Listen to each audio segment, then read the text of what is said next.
వీడియన్ వార్తదర్శినికి స్వాగతం. 80వ స్వాతంత్ర దినోత్సవ వేడుకలు ఘనంగా నిర్వహించారు. బొబ్బిలి పట్టణ సిఐ నారాయణరావు జాతీయ పతాకాన్ని ఆవిష్కరించి ఎందరో త్యాగమూర్తుల త్యాగానికి ఫలితం స్వాతంత్రం అనే అలాంటి అమరవీరుల అడుగుజాడల్లో అందరూ నడవాలని, వారిని స్ఫూర్తిగా తీసుకోవాలని తెలిపారు.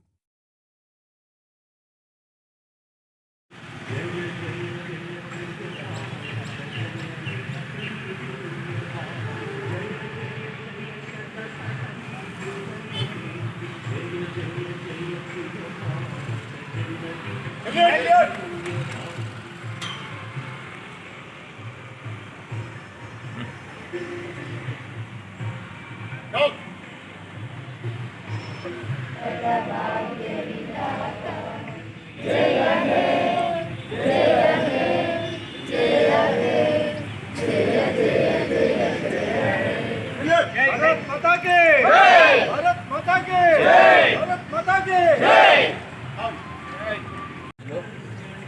మనందరికీ తెలుసు ఈరోజు స్వాతంత్ర దినోత్సవం దేశవ్యాప్తంగా జరుపుకుంటున్నాం.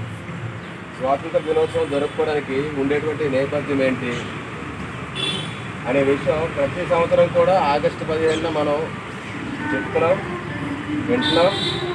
కారణం ఏంటంటే మన తనక స్కూల్ బుక్స్లో కరికులంలో కూడా ఉండడం జరిగింది.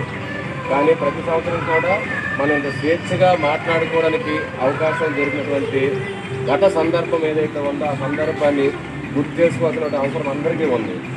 ఈరోజు ఆగస్టు 15 స్వాతంత్ర దినోత్సవం. ఈ సందర్భంగా గతంలో మన పూర్వీకులు అయినటువంటి చాలామంది సర్దార్ వల్లభాయ్ పటేల్ కావచ్చు, భగత్ సింగ్ కావచ్చు, సుఖ్దేవ్ కావచ్చు, రాజ్గురు కావచ్చు, గాంధీ మహాత్మా గాంధీ కావచ్చు, లేదా ఇలా చాలామంది భారతదేశం యొక్క లీడర్స్ ఎవరైతే ఉన్నారో ఆనాడు రవి అస్తమించని ఏదైతే సామ్రాజ్యం ఉందో బ్రిటిష్ వాళ్ళు సుమారు ప్రపంచంలో కనీసం ఒక 70% ఉండేటువంటి అనైక్యతను ఆసరాగా చేసుకొని భారతదేశాన్ని వాళ్ళ చుట్టుచేతలో తీసుకొని మనల్ని బానిసలుగా చూసి మనల్ని సుమారు 200 సంవత్సరాల పాటు భారతదేశాన్ని పరిపాలించారు. మన దేశమే కాదు, ఇంకా చాలా దేశాలు, వాటినే కామన్వెల్త్ దేశాలు అంటుంది మనం.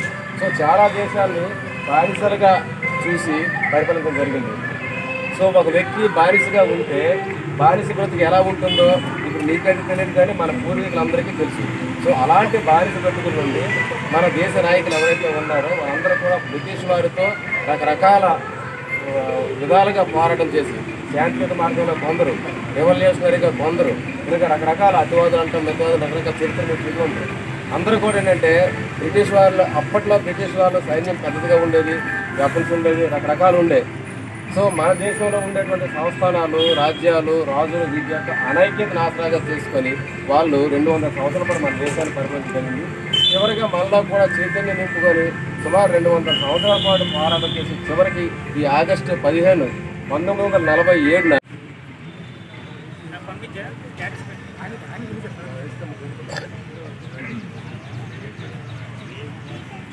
White